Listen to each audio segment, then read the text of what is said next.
Okay. Okay, okay guys, tama na yan. Gentleman tayo. Bilang Oo. mga gentleman, I think dapat pag-usapan natin. Eto na. Mark, gusto ko makuha yung ano mo, sagot mo bago yung mas mahabang sagot ni Ronald. Eto, nilagay na si Baste at si Ben. Ben and Bass. Bass and Ben. B&B. Di ba? Nilagay sila dun sa survey na Okta. Ibang klase. Si Ben nag-number four. Ang taas ni Ben Number Tulfo. 4. Abandoned warehouse. Number 4. Number 4 si ano, si abandoned warehouse. Ang taas, nakakagulat. Pero I think Antas! it talks, Antas! it shows more about ano yung strength ng Tulfo brand eh. Yung strength ni Rafi Tulfo. Na kahit yung kanyang pangatlong kapatid na papasok, nasa top, Controversial. top 4. Anong number si Ben? Top 4, top 4. 5 ba? 4. 4, di Number ba? 4. O Of talaga course. mag-iisip na yan kung paano tumakbo. Ngayon, ang para sa akin, ang issue na lang nila, paano palalabasin na hindi naman masyadong na dalawa-dalawa silang tatakbo. O Oh. kaya maaring itong si Ben ang nandoon sa side ng mga DDS, si Oh, magagana. Erwin ang There nasa with more admin. admin. Oh. Para Jinggoy JV, 'di Oh. ba? Jinggoy Oh. JV, tapos nakalusot pareho. O kasi mukhang magkaawa yung magkapatid, si The Good One tsaka si The Sexy One, 'di ba? Pero dito, may Depende on isang may one isang versus ano. may isang admin, may isang DDS, o pwede na kami tumakbo pareho. O, tapos kung Pero mananalo sila pareho, di may T3 sa Senado. O, maging tatlo T3. sila. Rinig ko Tatlo nga si sila. Ronald. Ronald, rinig ko nga yung kuya nila. Sabi niya, wait lang, wait lang. Wait lang.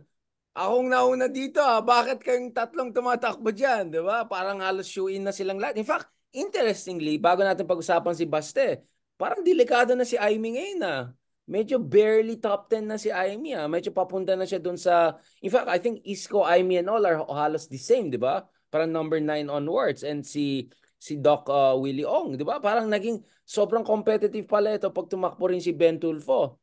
Now, Baste is a bit lower, but if the tatay doesn't run, dahil siguro si Kibuloy pa rin ang matupag niya, akit for sure si Baste. So, crazy tong race Biglang, even Ivy is not very sure dito. Sir Ronald, ang basa mo dito? Ben number 4, Erwin still number 1, Baste potentially moving off if Duterte not coming in, Amy barely in top 8, top 9. And what's going on there? Well, una, kung titingnan mo yung mga surveys sa presidential, halos hindi magkaiba. Yung Okta, yung Pulse, no? Kung titingnan mo yung survey sa Senate, Okta, Pulse, Tangere, tapos may WR pa na bago, no, etc. SWS. Medyo maliban sa mga tulpo, merong differences dun sa last 6, no? Yung last 10, no? Yung last 6 at saka yung 4 labas ng 12. Medyo significant yung difference, no? Yan kasi ay dahil kung yung sinesurvey mo ay county lang, halimbawa president, vice president lang, mas accurate.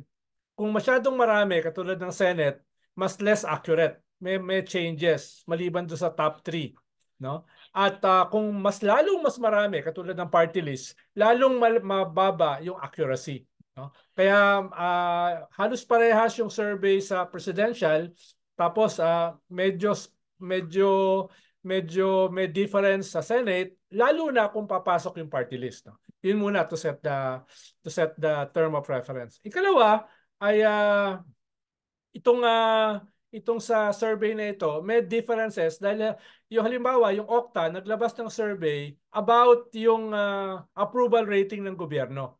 Approval rating specifically ni Marcos at approval rating ng mga Duterte together, no? Kumbaga, ngayon lang ako nakakita ng ganong survey na the Marcoses together, the Duterte together, the opposition together, at lumabas yung mga ayaw sa lahat, no? So yun yung difference siguro sa Okta at saka sa Pulse at saka SWS. Parang wala akong nakita ng ganong survey ang Pulse at Ano saka daw yun special request yung survey niyan at saka yung questions and all, designed by the client. So, minimal yes. yung kanilang intervention kaya medyo kakaiba. No, I want to talk in the next episode separately yung 45% na either independent or undecided. I think that's a big, big Yes. thing. Aside from 4% dun Yes. sa tradisyon.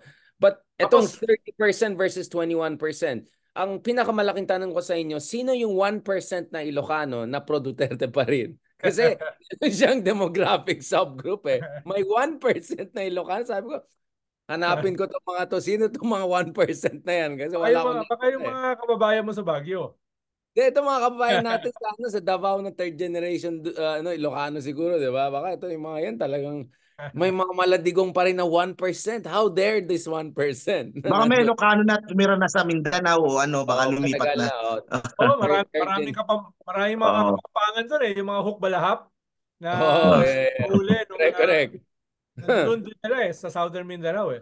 Kaya marami nandun. At kanya na, well off na sila ngayon dahil General Santos, marami dyan eh, mga kapampangan, yung mga hook balahap na hinahuli nung anti-insurgency noon. Pero sa tanong mo dito sa Senate, hindi ako magugulat kung si Mon Tulfo ma-inspire at ma-encourage na tumakbo rin, no? Diyan. Pero Ako na. tingin ko, Mark, sila, yung tatlong Tulfo, clearly nasa administrasyon. No? Tingin ko hindi lalaro si Ben na lilipat sa kabila. No? Boss, Tingin ko si talagang Boss. nasa sila. Si Magastos. Although may differences din yung yung mga magkakapatid na yan. No? Yung isa mas malapit dito, yung isa mas Meron malapit din, meron dito. din. Oh, may Pero ganun kasi pa. ang pangit tignan eh. Oo. Pero Ang tama. pangit tignan isang ticket, Parang magkasama bakaw, kayo gano'n. magkapatid. Oo nga. Oo. Pero tama ka, Mark. Ang mahalaga kasi dito yung brand nila eh. No, parang walang pakialam kung sino tulpo yan eh. Basta yung tulpo brand, nakadikit sa Mm. lahat. No? Yeah. Nakadikit sa lahat. Ayun, nauna lang si Mm. Erwin Kevin, kaya mas mataas si Erwin. Diba? Naging Pero DSWD. bumaba si Erwin, Sorry. interestingly. Oh, Pero oh. bumaba siya ng 18 points nung nilagay si Ben. So, ibig sabihin, may pagka-splitting effect pala ito. Na if you put one Tulfo, halos sure na mag-number 1 yan. Once there's two Tulfo, bababa yung sureness. Ngayon, halos magtatay na si Erwin at Erwin Tulfo at saka si Tito Soto. May chance Baka naman. yun yung DDS eh. Mm. Kasi dahil admin si Erwin, mawawala ng mga DDS na Pupunta voters kay yan. Ben. Lipat ka, Ben. Punta Oo. kay Ben. Kasi mas Tulfo pa DDS rin. to. Tumakbo si Mon. Nako, grabe yan. I mean, Ronald, this looks like the craziest, tightest Senate race na even a Marcos might not make it, right? I mean, it's crazy that even Imee struggling based on these Octa numbers we're seeing. Pero dahil nga doon sa napag-usapan natin sa dating episode mo eh. Ang problema kay Aimee, masyadong lumalaro sa bot camps. Tapos walang tiwala sa kanya ang bot camps. So nauubusan siya. 'Di ba? Yung balat sa kanya ni Baste, Alam saan pupulot.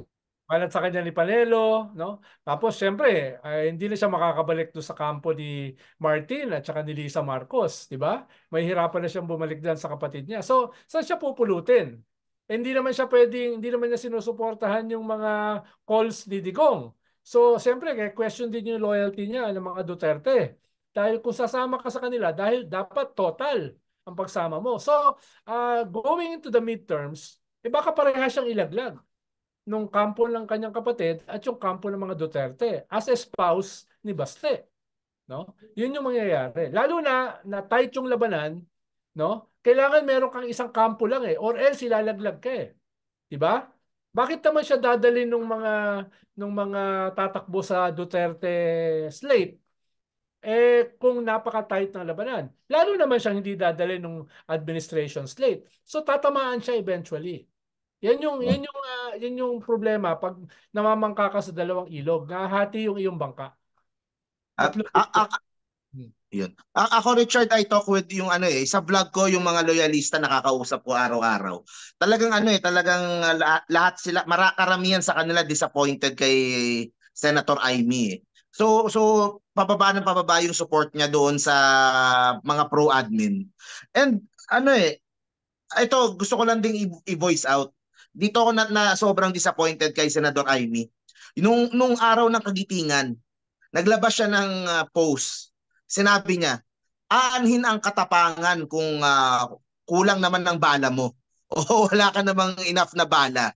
Para sasabihin niya yon sa araw ng Malatatay kagitingan mag-isip. pa mismo. Aanhin mo daw yung katapangan.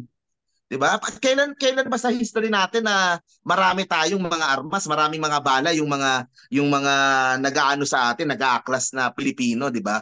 So, kadalasan nga katapangan lang ang meron. Sila Andres Bonifacio, sa gera sa Amerikano, gera sa Hapon. Tapos sasabihin niya, aanhin mo yung katapangan kung Mark, wala Mark, kang pang bala o Coach kulang Chot naman yung bala Reyes. mo. So, Coach Chot Reyes, pakisama dyan. Coach Chot Reyes, dun sa Courage, Katapangan. Puso. So, walang bala, walang diskarte. Yun na nga. Kaya itong si Senadora Aim, nung una, hindi ko talaga maintindihan bakit ganyan Senadora Aim. Iniisip ko dahil kay Lisa, iniisip ko dahil lang para protektahan yung mga Duterte. Pero more and more habang nakikita ko, habang nagsasalita siya, it's getting very clear na ang issue lang naman talaga between her at saka sa kanyang kapatid ay foreign policy lang. Yun lang eh. Kaya Hindi siya eh. tumataliwas kay Yun PBBM eh. talaga, alam natin, mas malalim to eh. Sibling issue yan. Hindi nga, yun nga, akala ko nga yung personal eh. Pero hindi. Hindi mas kumbaga mas matimbang pa tong issue sa kumbaga mas matimbang pa sa kanya yung foreign policy na difference nila kaysa sa personal o sa pamilya na ano. Charot So lang. yun ang Totoo ba hindi yan? na talaga kay Senadora Amy pababa eh. Sorry, Tingin ko, Mark. Tingin ko charot lang niya yan. tingin ko it's a combination of a lot of things. Pero tama yung sabi ni Mark na importante yung foreign policy. Dahil yung statement, nabasa ko yung buong statement ni Amy eh, nung araw ng kagitingan, no? Sinasabi niya, parang practically sinasabi niya, wag na tayong lumaban.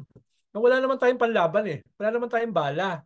Tapos Which is the Duterte school of thought. That's what yeah, Duterte was exactly. saying. Tapos sinisisi niya yung gobyerno dahil hindi tayo inihahanda. So in one sense, pinabanatan niya yung gobyerno dahil hindi hinahanda yung defensive capability ng ating military. Pero at the same time, sinasabi niya, parang wala tayong laban.